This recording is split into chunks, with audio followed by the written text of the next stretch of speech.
Hello, and welcome back to The Whole Being, a podcast about finding your way back to yourself in a world that is trying its hardest to make you anything but. And you know, I love to open with a quote. Today's quote is a good one by Miss Maya Angelou, and it says, "A bird doesn't sing because it has an answer. It sings because it has a song." And we're starting off so strong with that quote that you already know this is going to be a fire episode.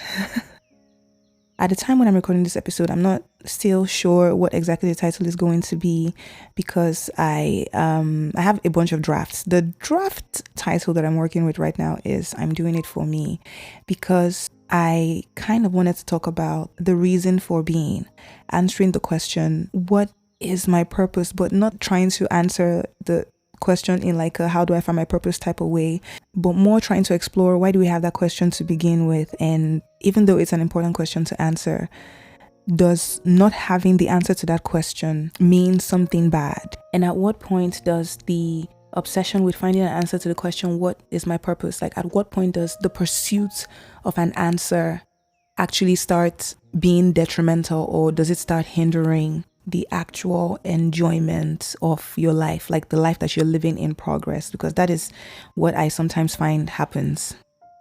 I've had multiple meltdowns, what I would call meltdowns, over the course of my life, but there's one that stands out in particular because I think it's the first time that I was cognizant that what I was having was a full-on like meltdown, borderline panic attack.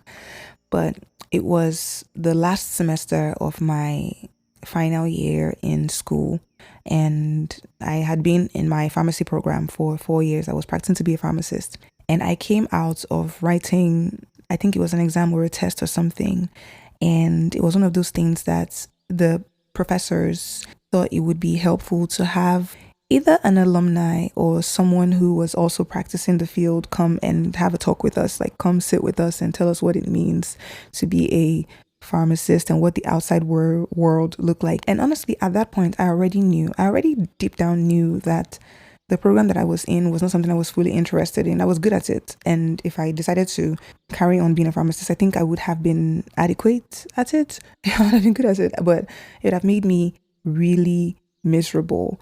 And well, miserable to the point that like I don't even think I had it in me to have fake bare minimum enthusiasm. It was going to be torture for me. So I came out of that meeting or that class having a full-blown panic attack. And I don't know if this old friend of mine remembers, but I remember picking up my phone and calling him and just saying, I have no idea what I'm going to do with my life.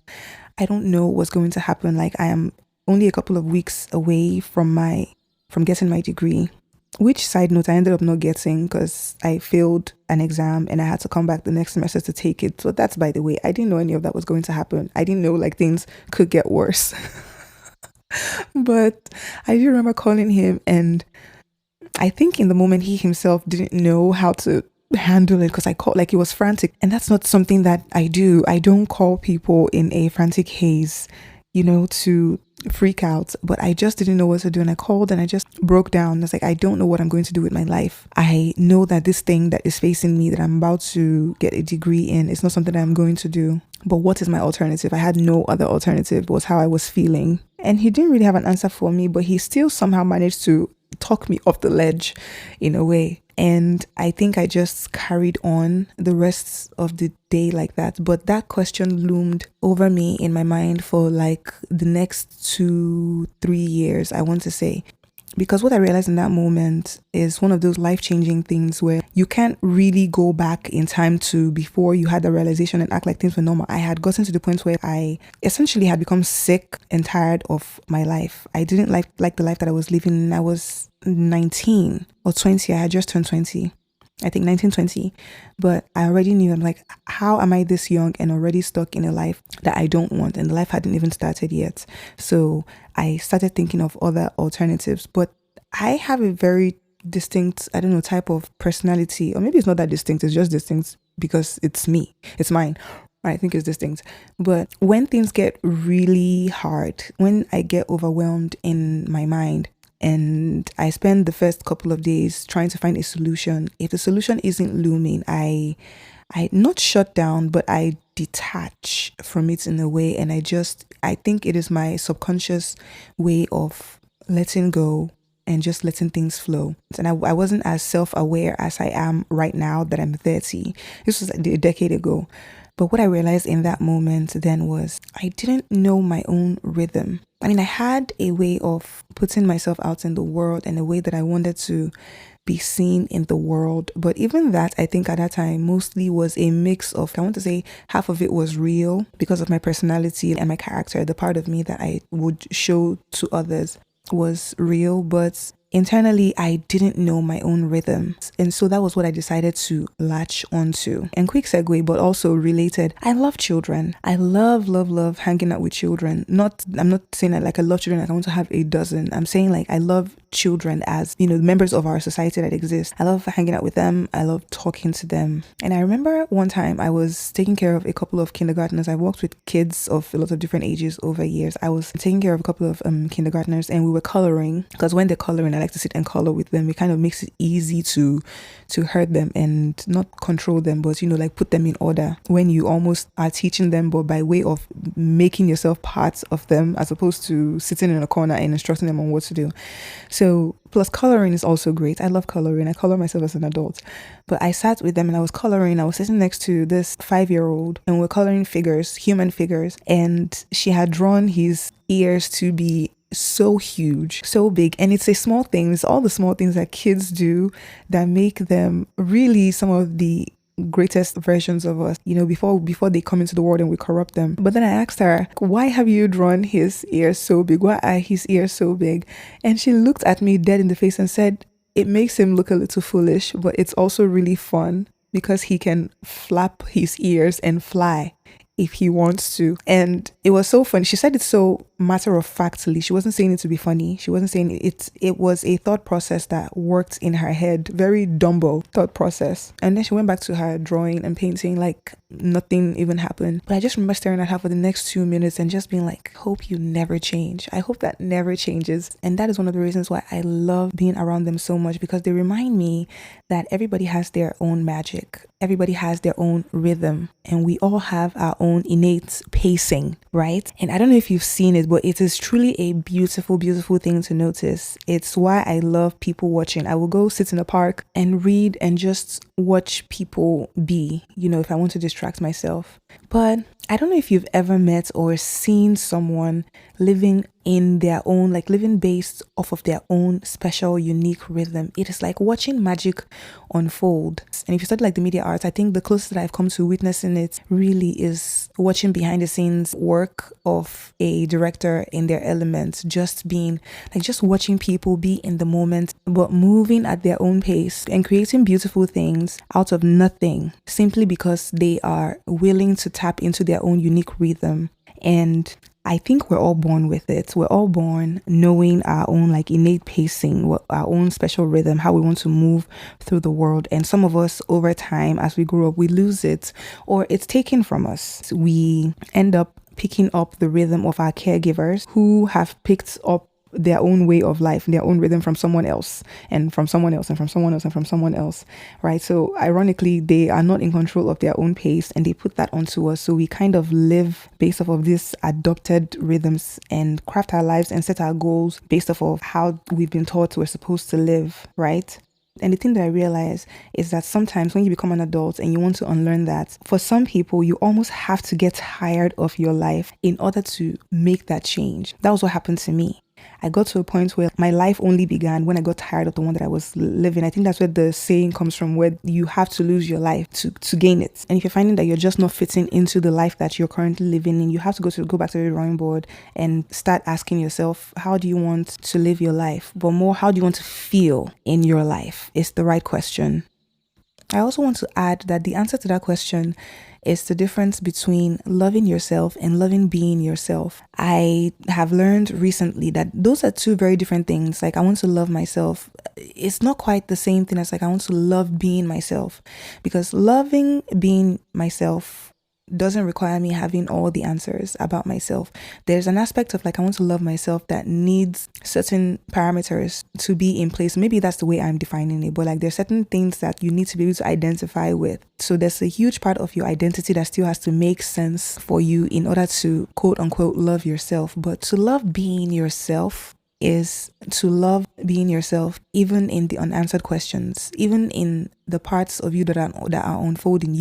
It is the being, the unfoldingness of yourself that you are falling in love with, not the part of you that is fully crafted. That's because the way I've come to understand it, there's a huge part of I want to learn to love myself that is linked to the huge focus on purpose that we still have in our culture, where it is the end result of XYZ, the end result of this decision, the end result of this self-development that is the focus. And so in wanting to love yourself, you almost start out in pursuit of yourself.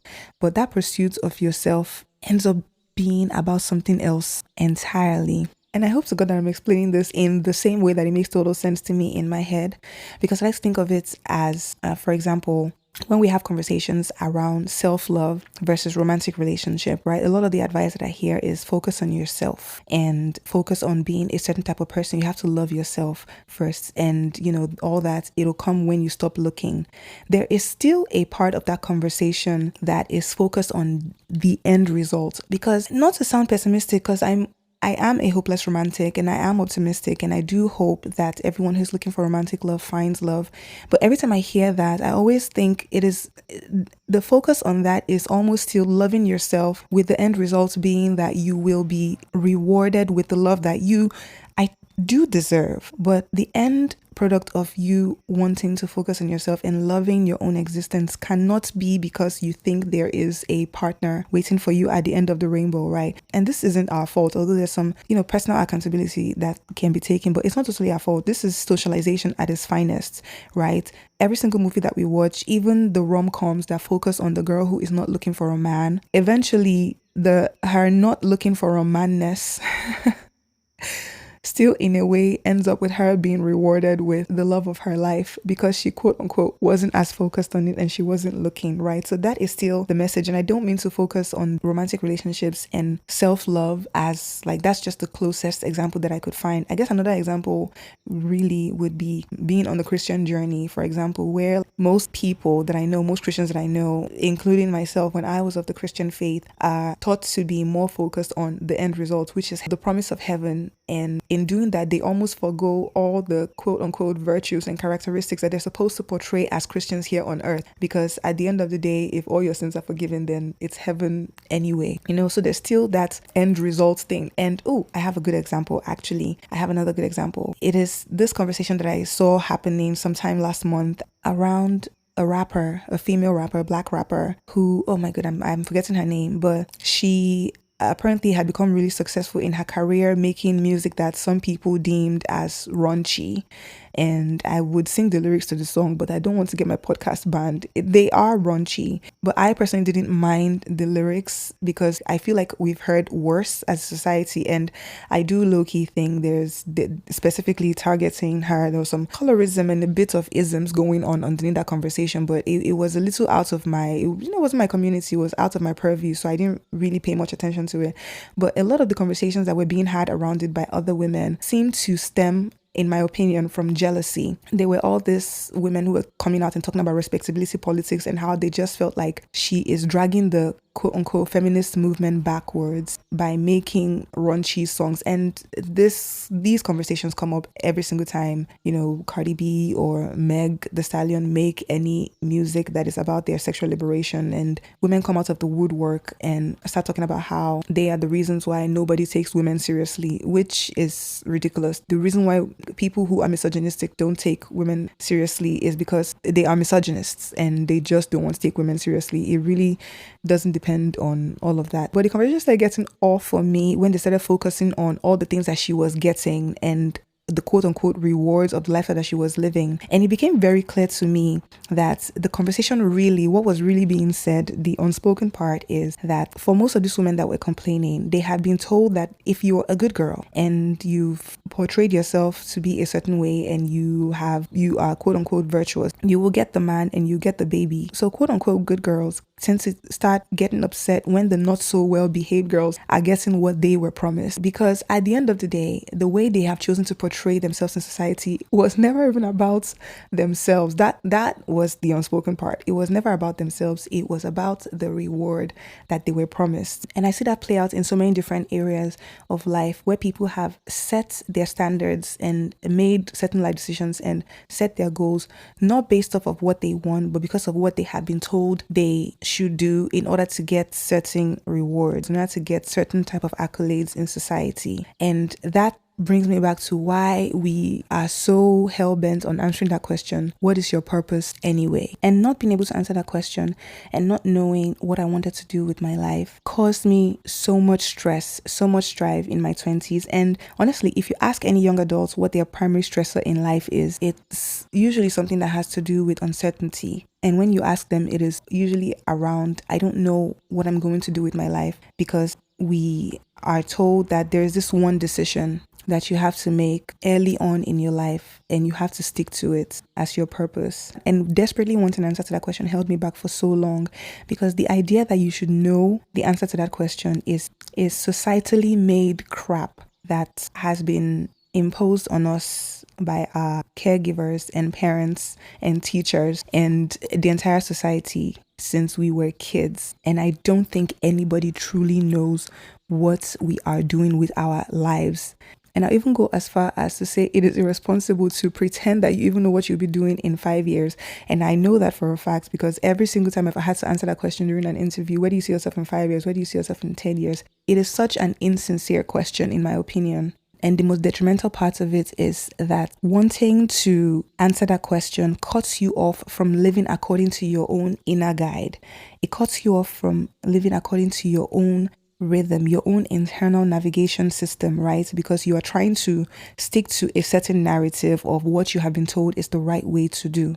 And truly, I have met some young people that have the answer to that question, but then they answer that question, they know what they want to do. And then years later, they start getting a hint from their internal guide that they want to do something different, but they are so scared of disappointing their younger self and the commitments that they've made that they end up sticking to a path that they no longer want to be on. But the only person you owe anything to is the person that you are today. You don't owe anything to the person that you were before, to the past version of yourself. You definitely don't owe your caregivers your life, or you don't owe them staying on the right path. That is not a price that you should have to pay. So if this is a question that you've been wanting to have answered for a while, or that has been popping up for you recently, and you're wondering, what should I do with my life? It is worth it to sit with yourself and to be okay with the fact that you don't know. For me, back then, 10 years ago, when I first started pondering all of this, when I finally started figuring it out, I realized that the reason why I felt so out of place and why there was so much unease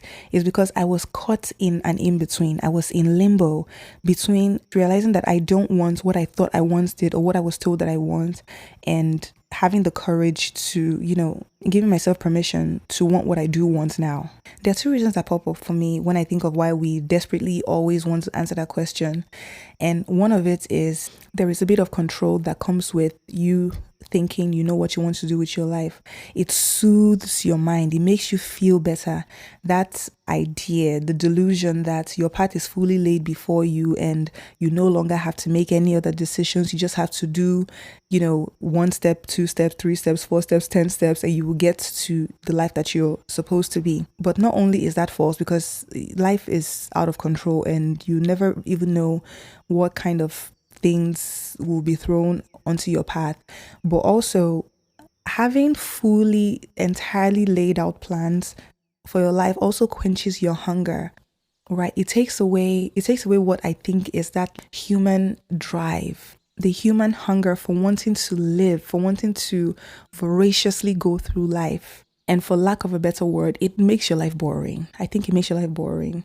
And the second thing is the desperation to want to find the answer to that question lets people know what reward they can expect, because we're told that if we follow well laid out concrete plans and know exactly what our next step is going to be or what our next couple steps are going to be, then XYZ reward will be waiting for you at the right time if you work this amount of years, your retirement, and all this money is waiting for you at the end. Which in this economy, if you have faith in that, Godspeed. And if you're a girl and you keep yourself well and you dress a certain way and you only speak when you're spoken to and you comport yourself and you try not to make too much noise, like be a good girl. At the end of the day, you will be blessed with a husband and children and a family of your own with a house of your own. And then in a couple of years, after all your children are grown and they have moved out, then you and your spouse can live happily ever after, enjoying the wealth that you have. Like all these well-laid plans that have been told. And I'm not saying like there aren't people that it has